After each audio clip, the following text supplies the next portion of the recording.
Bonsoir. Est-ce que vous pouvez nous expliquer votre démarche, ce que vous faites avec votre camion, Hollande et toute la classe politique dehors, place à la 6ème République? D'où est-ce que vous êtes parti et pourquoi cette démarche? Alors, on est parti de près de Genève sur France. J'avais déjà, il y a un mois, déversé 15 tonnes de fumier devant l'Assemblée nationale. Et depuis, j'ai demandé une entrevue avec le président Hollande pour lui faire part du mécontentement de toute la population française. Tout ce que les gens, la France silencieuse ne dit pas, j'étais venu lui dire pour lui faire une proposition. La proposition, elle est simple, c'est que lui seul aujourd'hui a les clés de la boutique, c'est le patron. Et que moi, je demande simplement que ce gars-là, s'il a un petit peu de coronesse, qui prenne les affaires en main et puisse faire une dissolution de l'Assemblée nationale et un référendum pour que le peuple puisse enfin s'exprimer sur toute la modernisation de la Constitution. Finalement, vous n'en avez pas pour que les gens comprennent bien.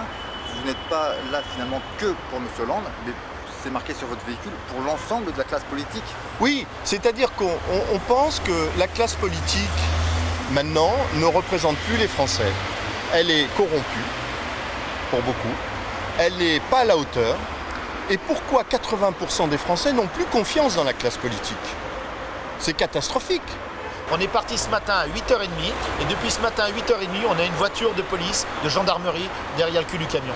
Et il y a eu 15 relais. 15 relais. Alors je peux vous dire ce que ça coûte aux contribuables, juste on pour a dire... mobilisé plus de 100 fonctionnaires de police voilà. et de gendarmerie dans la journée, qui nous ont suivis, arrêtés pendant 2 heures Exactement. pour rien. Repartir et ainsi de suite. Voilà, des contrôles à n'en plus finir. On m'a fait peser le camion alors que de toute façon en ouvrant les portes on a vu qu'il était vide, donc je ne pouvais pas être en surcharge.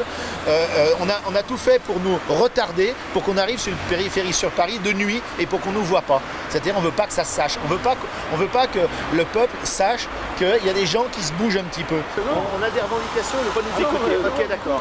Bon, alors moi je vous dis maintenant que demain on va tourner sur le périphérique. Le major vient de me dire tout à l'heure qu'on pouvait le faire. On avait droit au périphérique et l'autre c'est le boulevard de je sais pas quoi, des maraîchers. Maréchaux. Bien, si j'ai le droit de faire ça, on va faire ça. Jusqu'à ce qu'on soit reçu par M. Hollande Voilà. et M. Barthelin. J'ai un réservoir qui fait 600 litres, je peux tourner pendant 3 jours. Donc c'est vite vu. Et on a tout le temps. Et on est décidé. C'est ce que le major m'a dit. Moi je vais me mettre en conformité avec ce que les forces de l'ordre me disent de faire. Et je suis revenu ici pour lâcher. D'accord ?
Il faut reconnaître qu'on a une totale coopération des forces de l'ordre.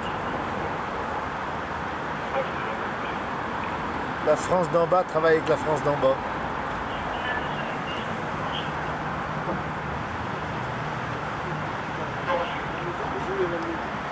Alors habituellement, quand je pose ce genre d'autocollant, monsieur,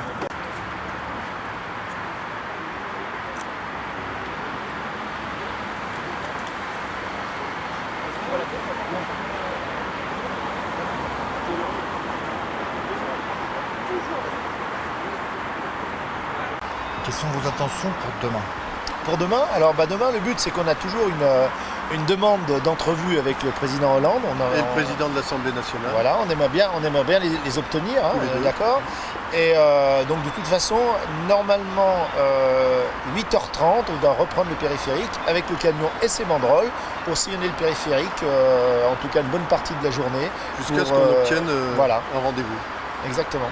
Tout en respectant la réglementation. La des réglementation transports de en ce commun. qu'on nous a dit, c'est-à-dire qu'on ne rentre pas sur Paris parce que c'est interdit aux poids lourds, c'est interdit avec les banderoles. On nous a dit qu'on pouvait être sur le périphérique ou sous le boulevard des Maréchaux. Donc on va se tenir à ce qui était prévu.